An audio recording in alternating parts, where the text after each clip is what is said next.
Oh my god. Oh, what a team. What an incredible team.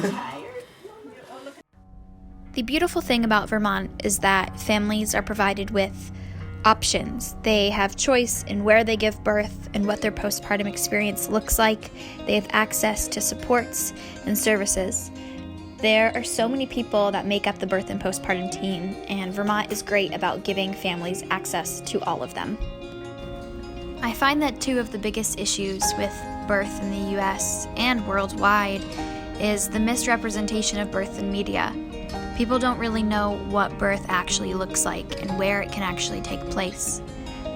Vermont makes options more accessible, so people in Vermont see all different kinds of births. Providers here support all different kinds of births. And that's what the Vermont experience, the Vermont Birth Experience, really is.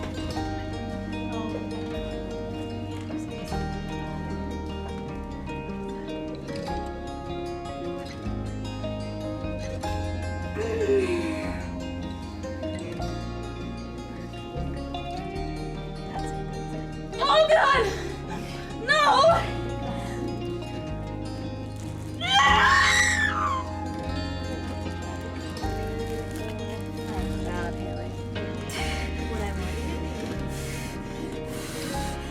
Slow, slow, little pushes. Go for it, little pushes.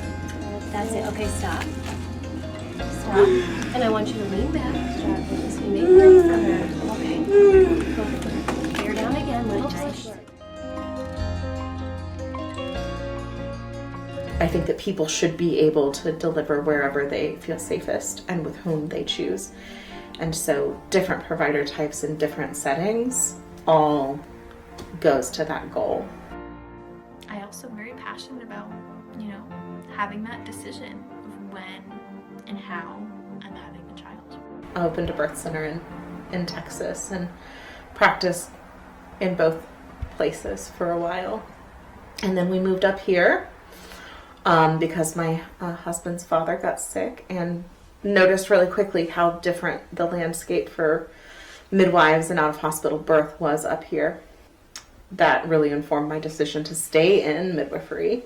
Moving up here, stuck my toe in the water by assisting here at the birth center, and then made the decision about a year after that to join a group practice, which was Sacred Transitions, which is who we are now. I chose a CPM route. Yeah, I initially thought that I wanted to be a CNM and changed my major to nursing, and very quickly realized that that was not the path I wanted to walk. 2017 is when I licensed here.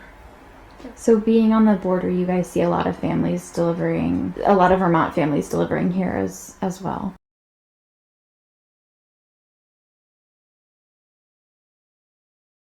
Yes, yeah, I would say quite a few. Yeah. And some people as far over as Manchester, Vermont, traveling a couple of hours to come to the birth center. Yeah. And I think a lot of that has to do with the hospital closures that have happened around Vermont because of kind of the Dartmouth takeover of hospitals. And so we see every year OB units closing down, and then whole hospitals closing down. And so a lot of times, people are just looking for an alternative, like a birthing center, because their local hospital is too far for them to risk a home birth, in their opinion. I got into midwifery after the birth of my first daughter, and kind of strangely, not until I was pregnant with my second daughter, when all of the things that happened with the first birth sort of crystallized, and I was able to realize that a lot of my autonomy was taken from me because I was in labor, because I was a woman in labor, and was really open to being manipulated by scary things that people said to me. There wasn't anybody kind of advocating for that, and I didn't know that I needed an advocate. So when I got pregnant with my second daughter, I was really panicked about the thought of giving birth again. Not about being a mother again, not about having another baby, but really specifically about how powerless I felt in that time, and kind of the trauma that I experienced. Learned that there were still midwives in my What to Expect When You Were Expecting book. I'm like, oh, is that still a thing? And I found a midwife and had a home birth with my second, and it was the care leading, the prenatal care was really transformative to me as a mother, certainly, and even I would say as a person. Just the way that I regarded myself as a participant to my healthcare instead of just a passive recipient. He was my first. And 6 months after my cesarean, I started thinking about my next child and how I did not want that experience again. In fact, I started hyperventilating in my car. And that happened a couple times where I was like, I do not want to have a cesarean again. Like, I do not want that experience. I felt pressured. I felt like it was arbitrary rules were forced upon me. So I made a secondary plan. For my second child, I chose a local midwifery group. In fact, I went so far as to research home birth. The local birth center started advertising that they were going to be opening a brand new center locally. So I reached out to that. And Gentle Landing is where I had my entire prenatal care for my second. At 4 o'clock, my water broke in the tub. I must have slept or something because the time flew by. And so my water broke. I immediately called my midwife. And after my midwife, I called my doula. You should go get Mikey. We should prep the birth room. We should get things going. Hey. And so I finally decided to get out, and I was directing and getting things organized and sheets on the bed. And things happened very quickly. My doula arrived an hour and a half later at 6 o'clock. My photographer best friend arrived around the same time, and then Elizabeth arrived at 6:30. I think that the midwives who practice in the hospital are really important, and I think that the quality of care that's provided here at home at the hospital is all subjective based on the perspective of the person who's receiving the care and what's important to them. And so it's hard for me to compare and contrast, because I think that all provider types are really important. And I think that having access to midwifery, like actual midwifery care in the hospital, like the people in this area have with Cheshire, it's only widening the choices that these people have and these families have. So typically our families are on their way home about 5 or 6 hours after delivery, but that changes based on what their symptom picture is. We obviously are making sure that everybody's really nice and stable, and then once that happens, then we start our postpartum care, so to speak, where we're out of that urgent, care mode and more into doing things like lactation support and giving really thorough postpartum instructions and helping people, in the shower. And there's myself, there's Bethany Witten, and Lacey Heasley. I have a student midwife, Allison Logan, and then also Katie O'Day, who's a retired midwife. She also provides some of the postpartum care sometimes. I'm Allison Logan. I am a student here at the Birth Center and with Sacred Transitions. I'm doing the PEP process to become a midwife. I'm in my second year currently. It generally takes a minimum of 2 years, but it varies depending on how busy of a practice you work in. Some people can get it done in the 2 years, other people it takes several more years. I chose that path because it's what works best for my family. I like the flexibility of it, and I like that it's really you just jump right into it. My name is Bethany Witten, and I'm a midwife here in southern New Hampshire and also over across the border in southern Vermont. I'm licensed in the 2 states, but sometimes we do also go south of the border to Massachusetts. How long have you been a midwife? I got my license in New Hampshire, January 1st, 2015. So closing in on 6 years now. When I was in high school in my senior year, everyone's applying to college and everyone's like, what are you going to be when you grow up? I don't know. But like a guidance counselor was like, well, I think you should consider this list of professions. And midwife was one of the things on it. So it was doula, nurse, OB. And I just like looked at the list and I was like, oh, what are these things? And midwife seemed to fit. So like the decision was made at that point. I think I was 18. And it took me a while to make it happen. But here I am.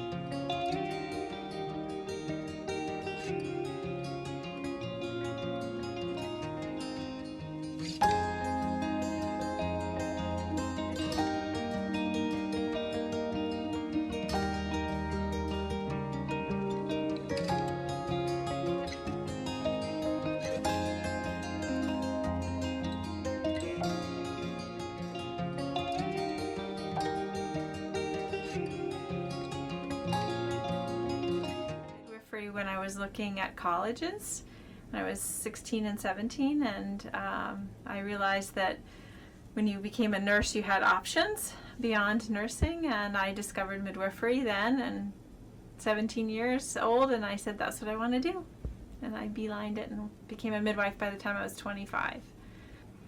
I think our Vermont winters are challenging for Vermont families because they're dark and everyone kind of hibernates here in Vermont, so new moms are typically isolated in the winter. COVID has exacerbated that and made people isolated pretty much from the start of the pandemic. So, but outside of the pandemic, I'd say winters are hard on new families and birthing people. We don't have any out-of-hospital birth centers here. And so because of that, the only option outside of hospital birth is home birth. So I think we have a pretty high percentage for our population for home births. I think we do labor and birth well here. I think we have a wholesome and healthy population. So it sort of, and the culture of obstetrics in Vermont is very inclusive and supportive of a natural physiologic birth as a whole. And so we can support women and birthing people in that way. And in fact, it's not necessarily safer for the mother to deliver in the hospital, but it has been shown to be safer for the baby. I've been here, of my 31 years, I've been here 28 of them. As a nurse midwife, I really firmly believe in one-on-one labor support for women in labor, and know that that's crucial to a woman's positive birth experience and good birth outcomes. And as our midwifery service here became busier and busier, and I wasn't able to do the one-on-one labor support myself, I recognized that we really needed to have that availability to women who couldn't afford a private practice doula. And so I knew that across the country, many hospitals had volunteer doula services, and so I had some help with, sort of polling a bunch of in-hospital volunteer doula services across the country, and then with the help of a small group of private practice doulas locally, we came together and decided that it shouldn't be something outside the hospital, it should be within the hospital, and we had a director of the volunteer services here who was willing to include this idea within the volunteer services here at the hospital.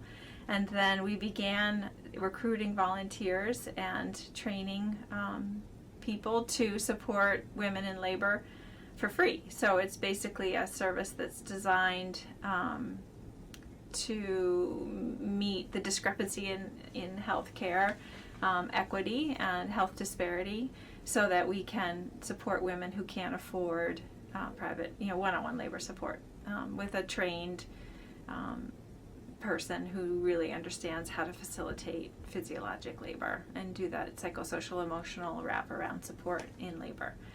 So that started in 2017, so it's been a bit of a journey to get it going. We had funding from the auxiliary here, $10,000, an initial grant to help pay for a coordinator and for the trainer. So in Vermont, there's 13 hospitals, and out of the 13 hospitals, 11 of them have certified nurse midwives.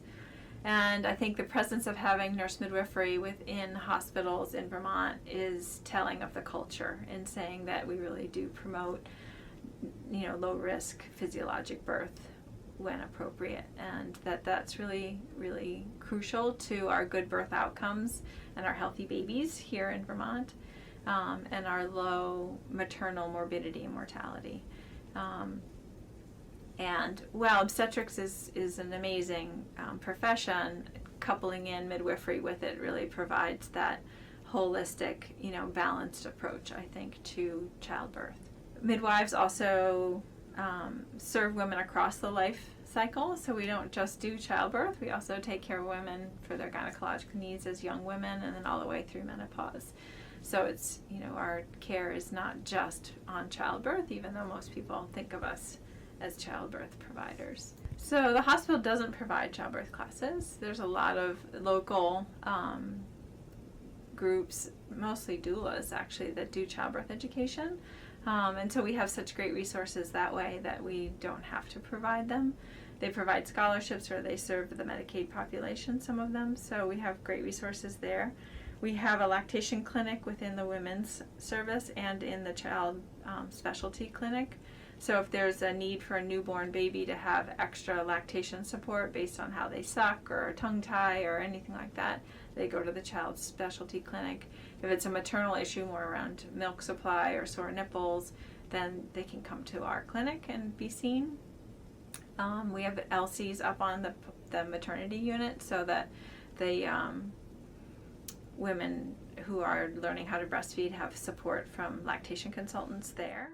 Clearly, the word nurse is not in the CPM credential. In order to be a certified nurse midwife, you have to have completed your nurse's training. Typically, certified nurse midwives are at the master's level in terms of academic preparation. Most nurses are now baccalaureate prepared, and so graduate school for your master's degree in an advanced nursing practice is a master's degree. So advanced nursing practice is not just midwifery, it could be geriatrics, it could be family nurse practitioner, it could be pediatric, it could be mental health. There's so many other specialties. So nurse midwifery is basically you're a nurse practitioner in women's health and you do deliveries as well as newborn care. So that's a nurse midwife. Certified professional midwives enter practice from much more varied sources of training. It's a more heterogeneous kind of group of people. The requirement from the North American Registry of Midwives is that you all have to take the same exam and meet some of the same practical experience requirements and skill competencies, but entry into practice is by apprenticeship, or it's from a school, or it's from a number of other sources. CPMs are not legal in all 50 states the way nurse midwives are, because nurse midwives are licensed through boards of nursing usually, not always, but often, and they practice in hospitals and birth centers and at home, whereas certified professional midwives practice in birth centers and at home and not in hospitals. Some states still have laws outlawing the practice of home birth midwifery, and some just don't mention it, so it's illegal. In Vermont, there is the Midwifery Practice Act, which specifically is for the CPMs and as licensed midwives practicing home birth.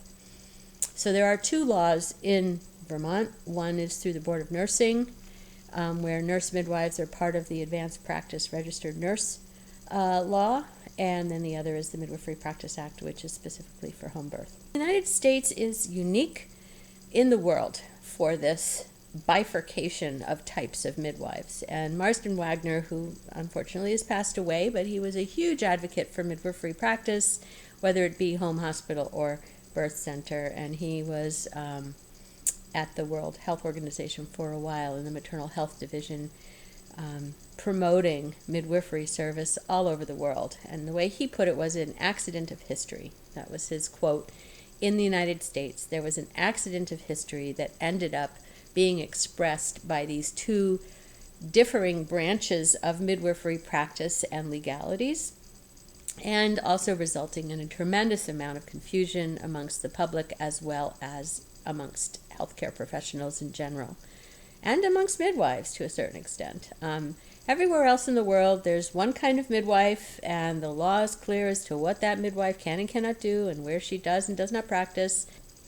So at this point in time, based on our country's situation with two different kinds of midwives and all different kinds of laws and every state being different and no federal coordination for any of it, we need both, because women need access to care, they need access to choices.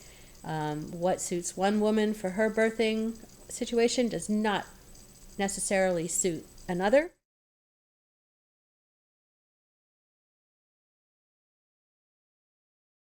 I'm Eric Chin. I'm an assistant professor at Dartmouth College, and I'm in the Department of Economics, and I've done a lot of research on children and government programs and how they affect kids in particular. So there's a tremendous body of research from a variety of fields that have studied child development and looking at different programs and whether or not they can be effective for kids. Much of this research shows that these programs can have very powerful impacts.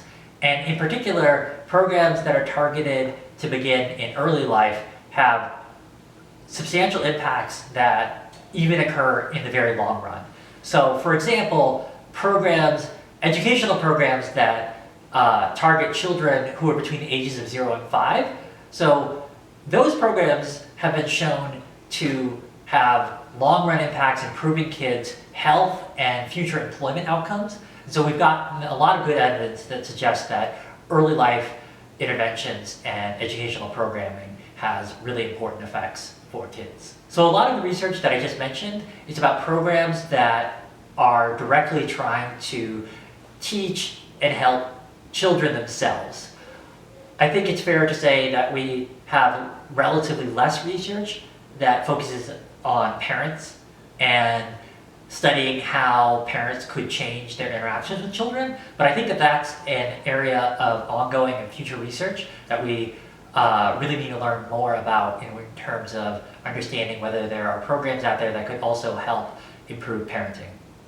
The first thing to say when thinking about doing research is that science is usually thought to be the most compelling when you can do a compelling experimental evaluation of your scientific question. And in any experiment, what you're going to be doing is having some individuals get a program, have an intervention, and then other individuals will not. So when you're thinking about this type of setup and doing an experiment that involves children, there are two main complications that prevent you from doing research on many different topics. So the first main complication is a question of ethics. So the issue here is that there can be many things that we think affect children and their outcomes. Take, for example, whether or not their mother smokes. We might want to study smoking and how it affects kids' long-run outcomes, but running an experiment where you try to encourage some mothers to smoke and other mothers to not smoke is unethical. And so we would never pursue that type of experimental study. So you're just sort of crossed off from doing experimental studies of smoking in one sense.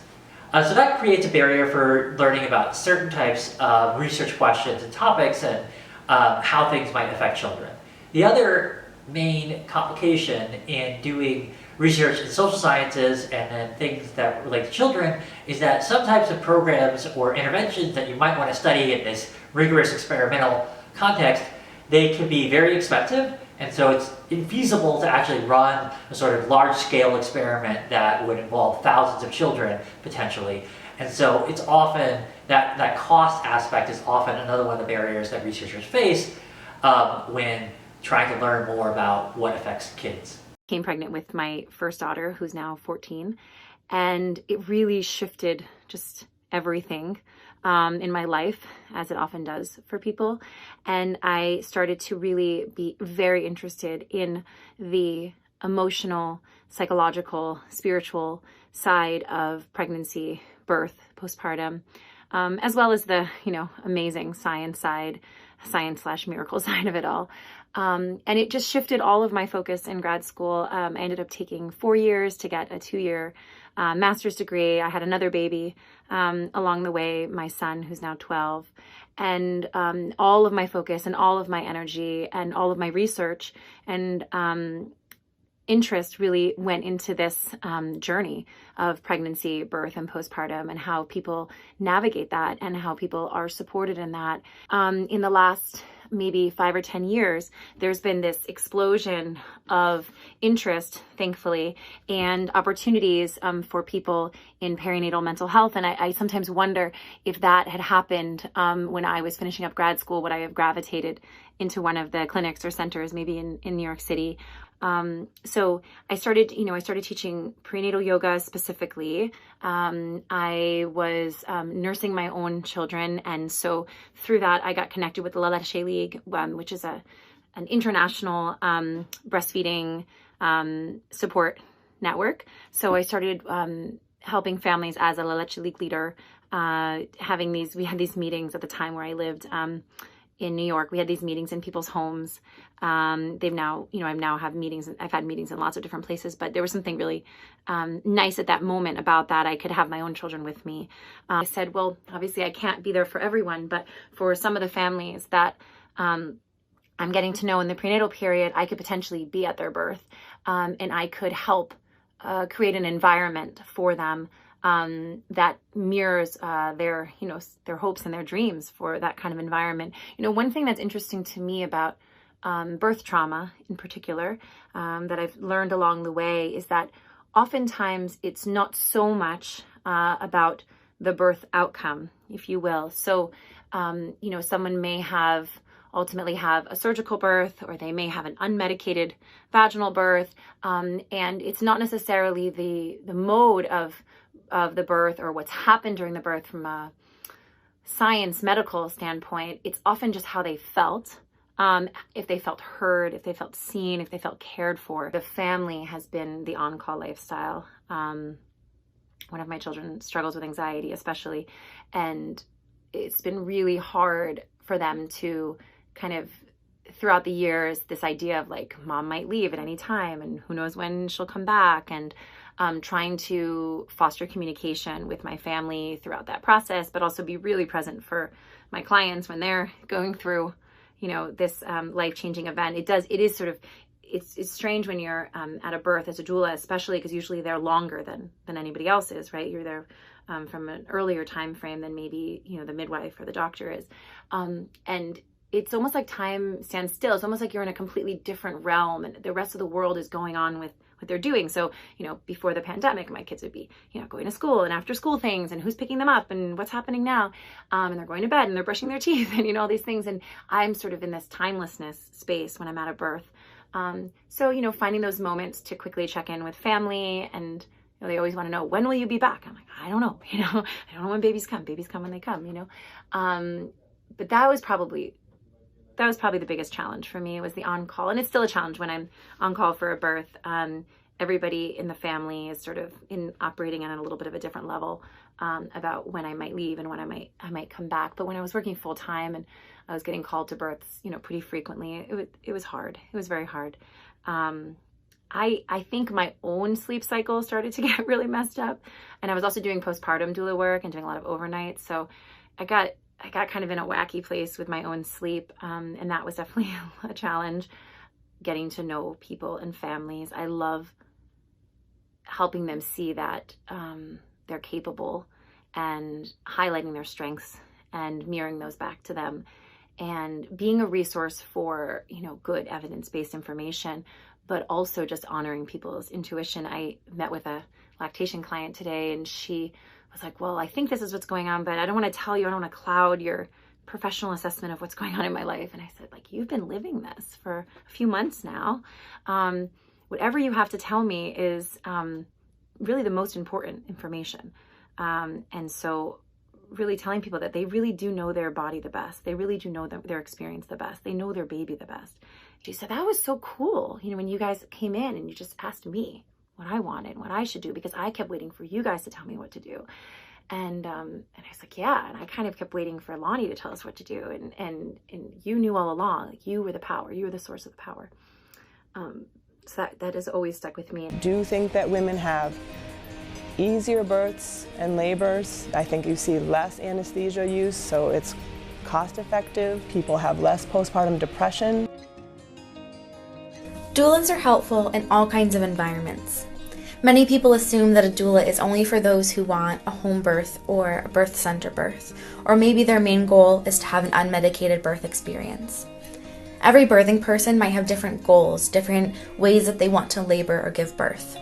The role of a doula is to support the birthing person's choices, and we do that by offering 3 things. We offer emotional support, physical support, and informational support. These 3 types of support are important in all birthing places and with all birth plans, including hospital births. We help with relaxation and coping techniques. We offer suggestions for laboring positions or making sure that you're drinking enough water. We help you with involving any other support people in the room with you, and we help to amplify your voice in that room. Doulas are specifically important at hospital births because we are someone in the room who is unbiased in that neutral party. We're hired by the birthing person to be part of their team, which means that we report directly to that client. We strive to work with the hospital staff, but again, our main focus is that birthing person. Yet we're slightly removed enough to not be like a family member or a very close loved one.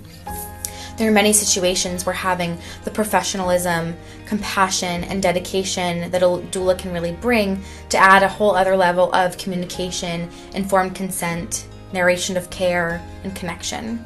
And our support truly is unconditional. In addition to having that extra level of support and guidance in a hospital setting, studies have shown that the addition of a doula to the birth team can be extremely beneficial by decreasing the use of intervention, decreasing the likelihood of a cesarean birth, increasing the likelihood of a vaginal birth, increasing the chance of a positive childbirth experience, and increasing the success rate of breastfeeding. And having a doula present can help lower anxiety, which might help lower blood pressure or just any other, strife or complications mentally and emotionally in the room.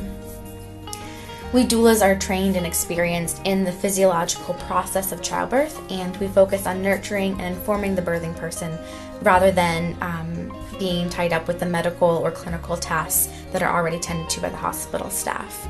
We're there for you, and we're there to offer any sort of compassion and help and understanding that you might need in the hospital room, in the hospital environment. For me, it's about being able, I want to be able to work. I want to be able to serve. I've been 99% virtual for the past 10 months. I've been supporting families, a few in Vermont and many in New York, and really just all around the country. Been supporting them virtually through virtual lactation work. I've supported some doula clients virtually that live in New Jersey, and I supported them through FaceTime and lots of meetings before and after their babies were born. And I've been able to do, like I said, some birth doula work here. One of the things that really blew my mind, I attended a birth at Bennington Hospital. One of the things that really blew my mind was that all the things that I wanted for families in the city, all of the sort of care and the thoughtfulness and the slow isn't really the right word, but the like pause and the reverence around the importance of their birth, all those things that I always had to sort of in many ways work against the current in a lot of New York City hospitals to sort of create that space. It was like very much there in sort of, I kept saying like, this is how things should be. This is great. So I have to say that I was very impressed with the way the family that I was working with was supported at Bennington Hospital.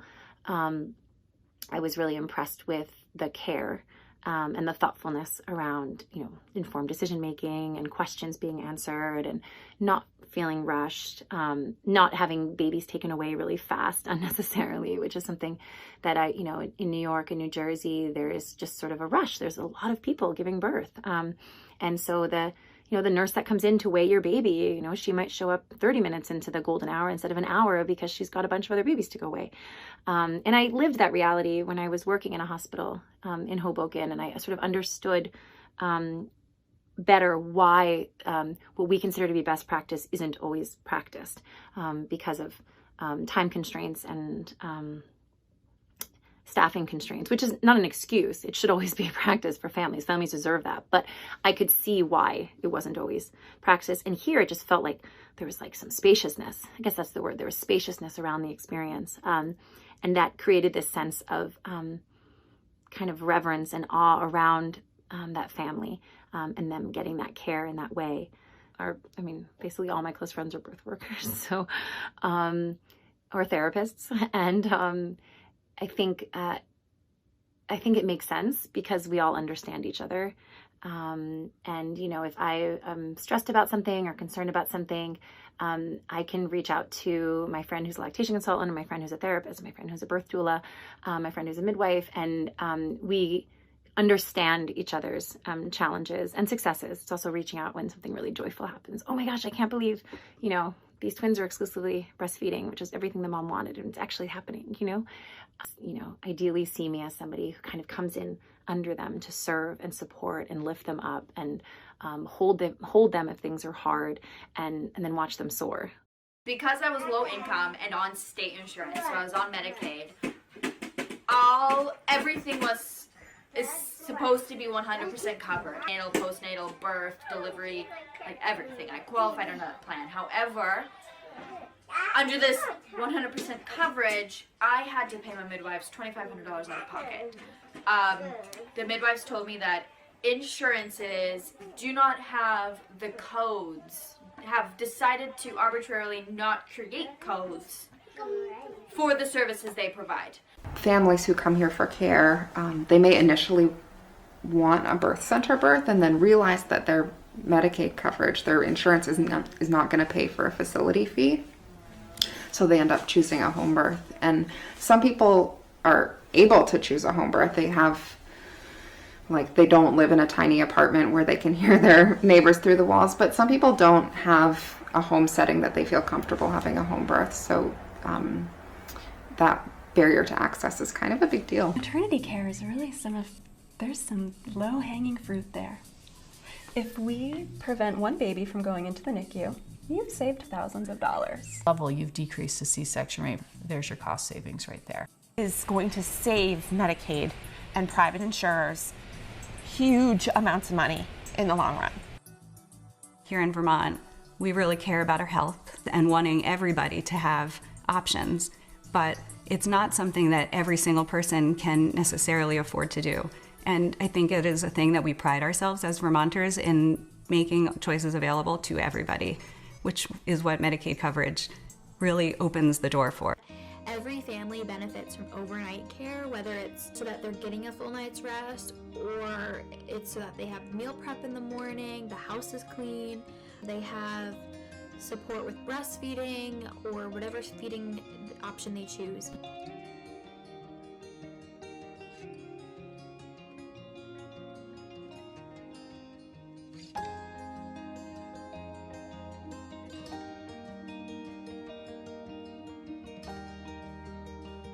Hey guys! Any questions they have, whether that's about diaper changing tricks, how to do a swaddle, when the soft spot on their baby's head will be gone.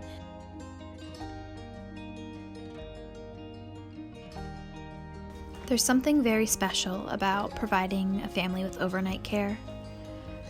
The peace and quiet of the night when the whole world is still and it's just you and a little baby. The stresses of a day, the anxieties and burdens that are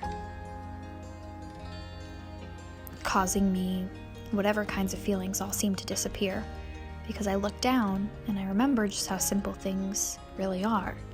I look down at that baby and I think, of the world that that baby's going to live in, and the person that baby's going to become, and the lives that they're going to impact. They'll be someone's best friend, they're someone's son, and they're a baby that I get to work with, and I feel so lucky to do that. It feels even more magical on nights like Christmas or New Year's when we're celebrating something. And it goes from that intense celebration time to everyone asleep and the world just quiet again. I don't think that's something I'll ever take for granted. If he's gonna go down around 7, eat a late dinner, and one of you do bedtime while the other one is making dinner, and then go and eat dinner together. Okay. If he's like calm during dinner and you guys want to eat at like 5:36, like whatever time you usually eat, go for it. Right. But if it's like consistently being that time of night where like that's his witching hour and he's fussy, one of you take baby duty, do his bedtime routine, get him down, and then the other one focus on dinner, and then you guys can like come together and eat and have that time. Yeah. Both my sister-in-laws have had night nurses. I don't think that they had doulas. They had both had night nurses and said that it was like a saving grace for them. Just money, I mean, is a barrier for sure. I was talking to a friend who's from Montreal, Canada, the other day, and we were talking about just childcare. She has 7 friends that have given birth in the last year up in Montreal, and daycare is a flat rate of $7 a day, which, like, daycare in the US is so expensive, and like hard to come by, and getting a night's sleep so that I can deal with the day, like that I can like manage days like feeling normal. Like I feel normal throughout the day, which I never expected. And yeah, so just so like we can be good throughout the day and have a good night's sleep. Like I sleep up until you come and wake me up to feed, which like that's better than I expected even. I just learned so much, but also realizing that I'd have to get up to pump anyway. Yeah, I think this is like invaluable time to, I mean, I think there were those first couple days where it was like, oh my god, he's like perfect, he's like so chill. And then like, of course I knew like at some point it was gonna get harder, and like that like there would be times where we wouldn't know how to calm him down. But I think that was an adjustment of like, oh god, I really don't know what to do here, like in this moment of like him crying and trying everything. But I knew that was coming. I just don't know that I had really sat with it yet. It's purposeful when he cries, that like there's something that he needs, and it's just figuring out what that is. But like you have the ideas behind it, like, and everything, and so it's just kind of putting more tools in the toolbox of like, oh, like that makes sense. I do feel prepared, and like in a lot of ways. There was a moment yesterday or 2 days ago where I was like, oh shit, we're only 12 days in, like how are we gonna get to a month? Like are we gonna be okay? But it's just moment by moment and like day by day, and like diaper change by diaper change.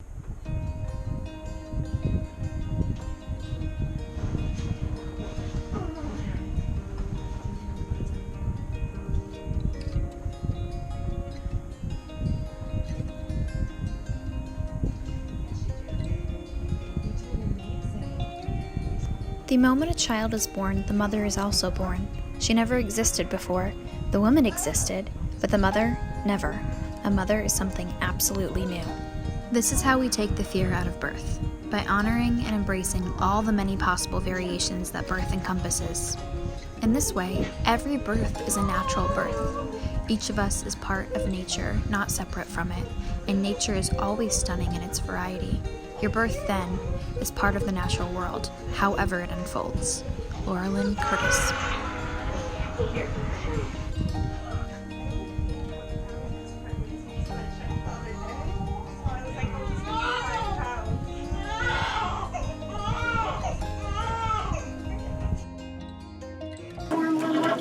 Keep going. Nice, Haley. That's it, Haley. Cool. Okay. Really? Haley, do it again. No, you're gonna push her out. You can do this, Haley. That's it. Here do comes this. your head. Nope, let's bring your legs back. Nice Legs job. back. There you go. Great Good. job, Haley. Okay, go again, Haley. Good. Someone once said, if I don't know my options, I don't have any.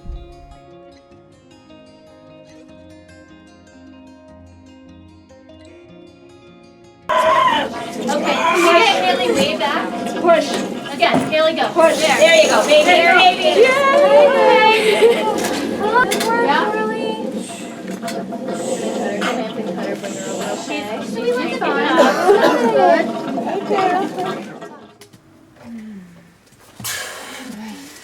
Well, good job. Go.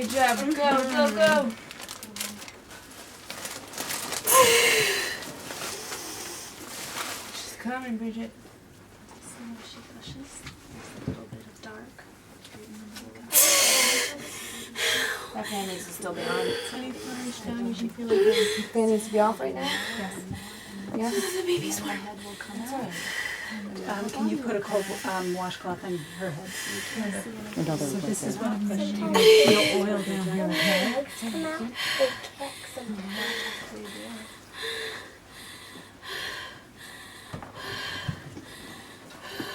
Want to touch her head? Do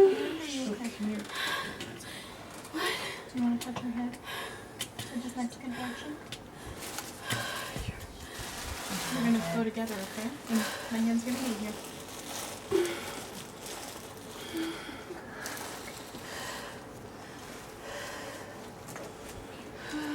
Can you see? No, tip it down a little bit. Her head's not out yet. So when you push, if this is in the right spot, you'll be able to see. Give it a good. There's her head. You see it? You see that? There you go. There's her head. Still close. Okay. Here you go. Like baby. puff. I can't. You can. She's right there. You can. She's good. There she is. Oh my God.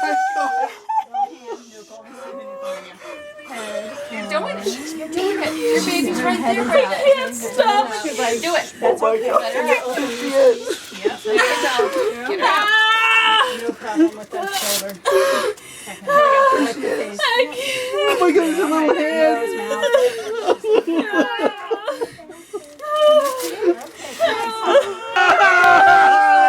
Oh my God, there she is. Oh my God. Oh God. Congratulations, sweetheart. Oh, there she is, Bridget. There's Lila.